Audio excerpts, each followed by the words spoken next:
देहो हरीश्वरस्तुत्यां विहर्त्रीं विन्ध्यधरे हरप्राणेश्वरीं वन्दे हन्त्रीं विविधविद्विषाम्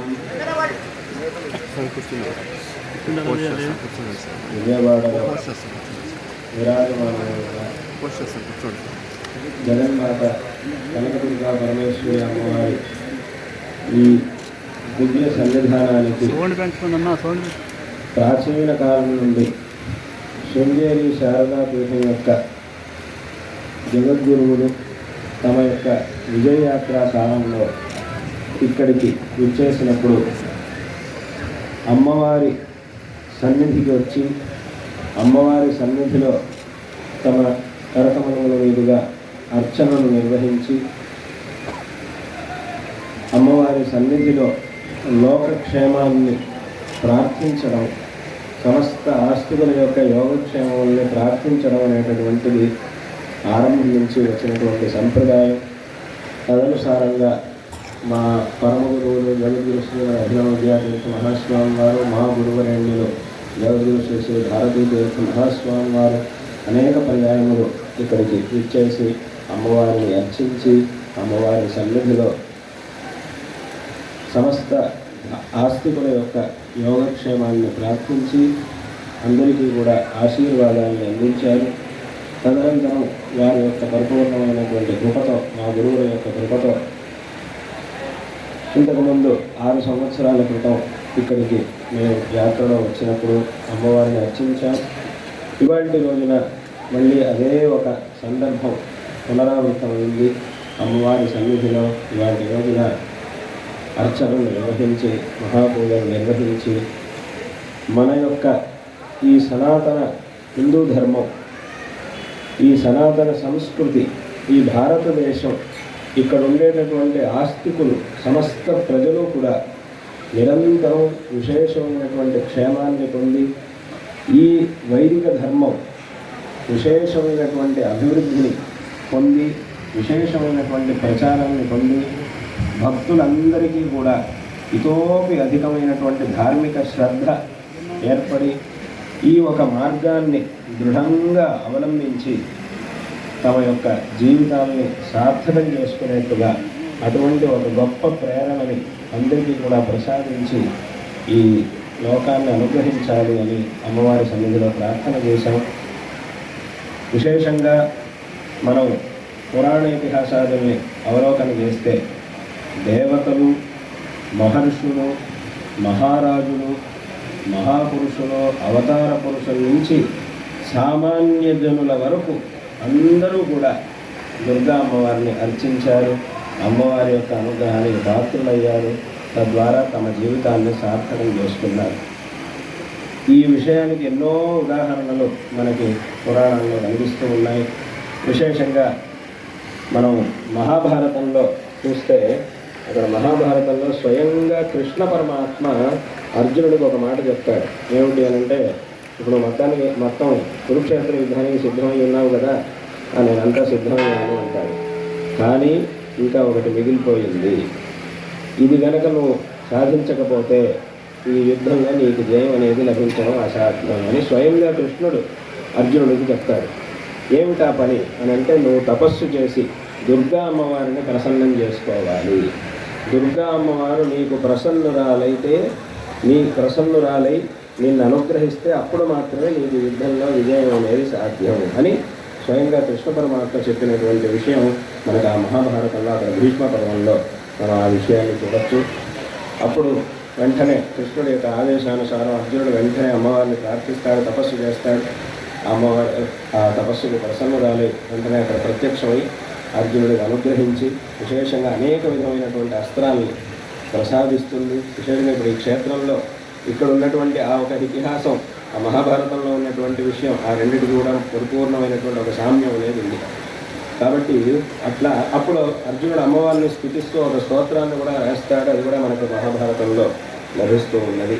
కాబట్టి ఇటువంటి స్వయంగా కృష్ణ పరమాత్మ ఆ అమ్మవారి యొక్క శక్తిని గురించి వర్ణించి అర్జునుడిని తపస్సు చేయమని ఆదేశించడం, అర్జునుడు అలాగే తపస్సు చేసి అమ్మవారి అనుగ్రహాన్ని పొందడం ఈ రకంగా ఎంతోమంది అమ్మవారిని అనుగ్రహించి అమ్మవారిని అనుగ్రహాన్ని పొంది అమ్మవారి యొక్క అనుగ్రహాన్ని పొంది విశేషంగా తమ జీవితాన్ని సార్థకపరుచుకున్నారు.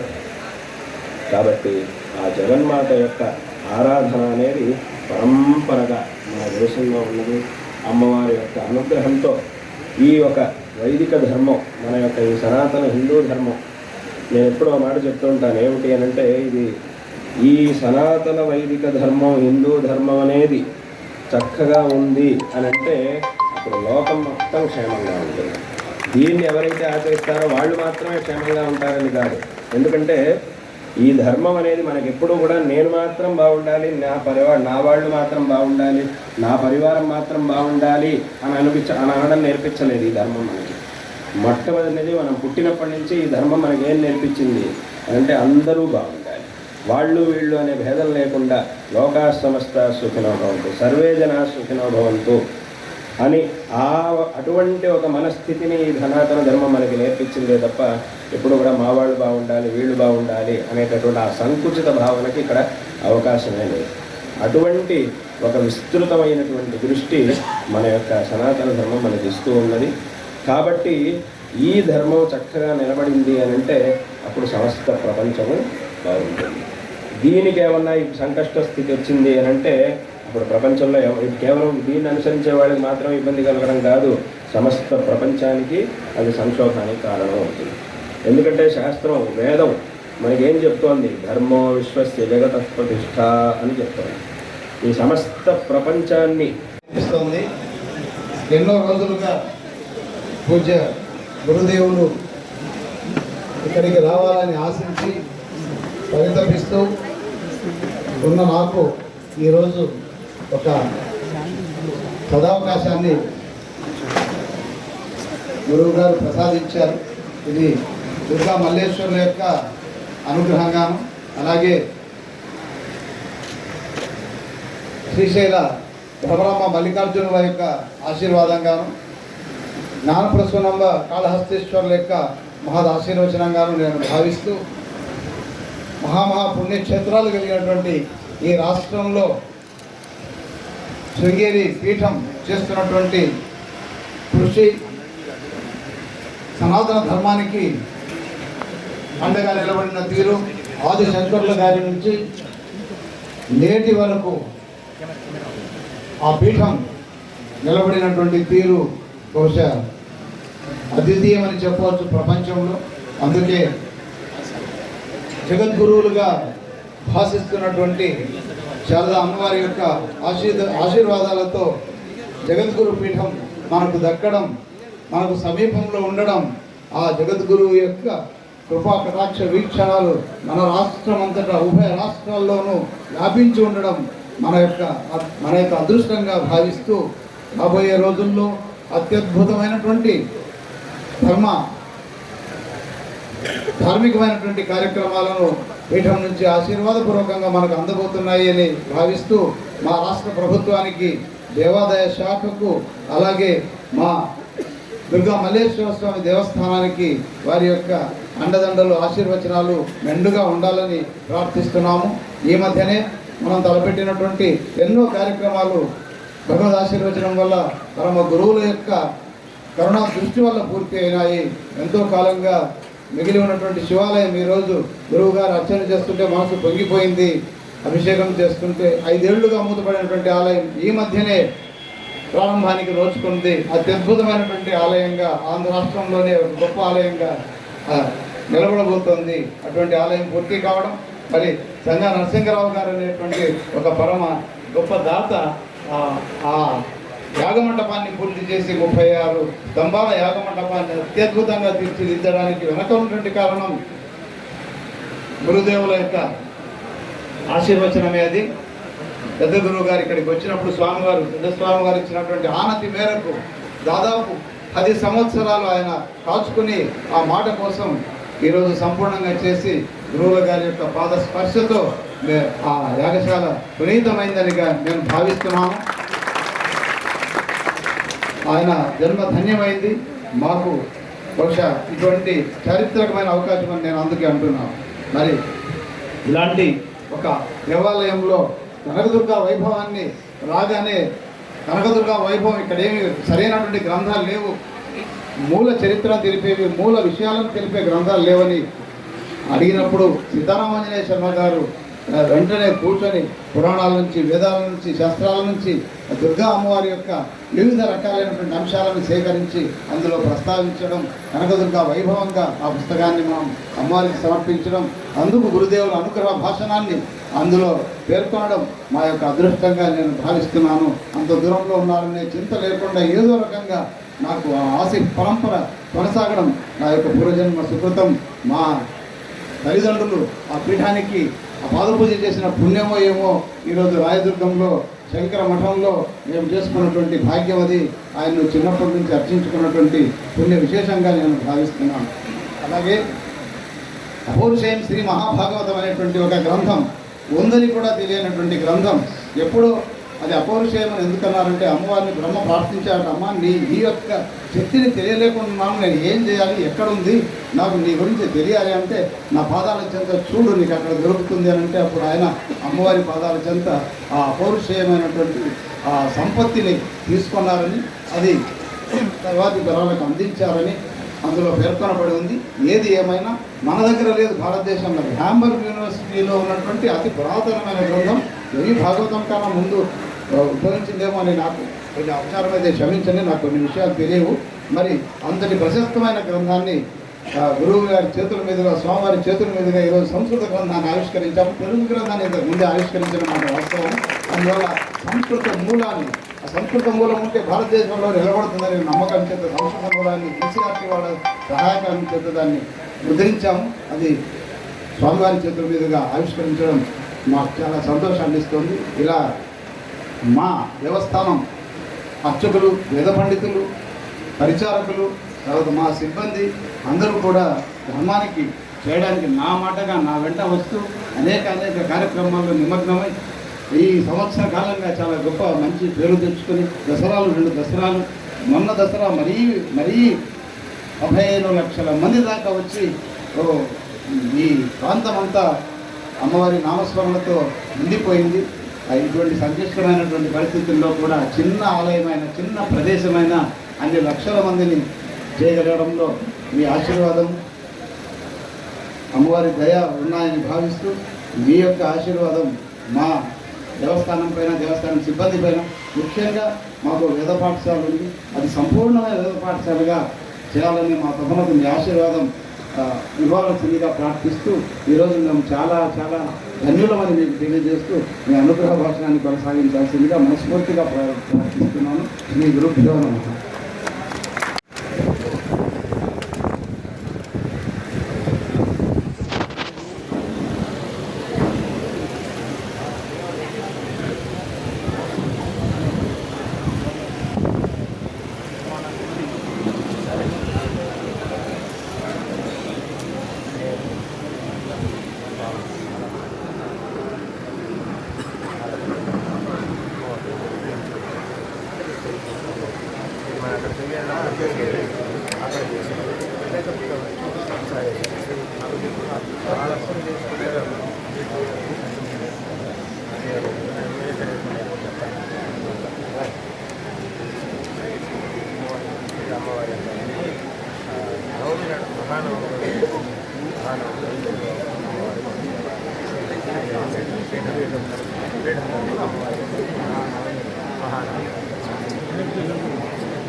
దాంట్లో ఇది అంటే ఎంత పెట్టచ్చు అందరికీ ఆశీర్వాదాలు అమ్మవారి కూడా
रङ्गगनं विशोकस्तस्मिदयदन्तस्तदुपासितव्यं यो वेदादौ स्वरः प्रोक्तो वेदान्ते च प्रतिष्ठितः तस्य प्रकृतिः तस्य परस्य महेश्वरः। नमः पार्वतीपतये हर हर महादेव। सर्वा एव देवताः प्रीणाति।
కింద పడిందని చెప్పి ఎవరిస్తారు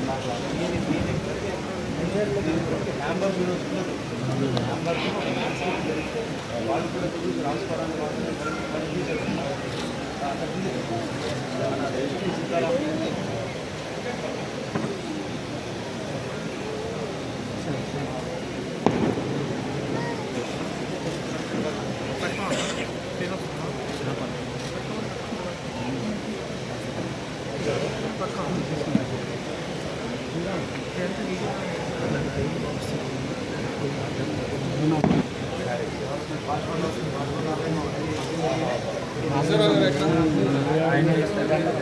రమ్మన్నా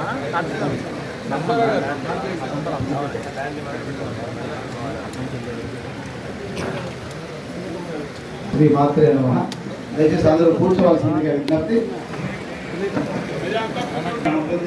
దయచేసి అందరూ కూర్చోవలసిందిగా విజ్ఞప్తి చేస్తున్నాం. వెనకాల భక్తులు చాలా మంది ఉన్నారు. గురువుగారు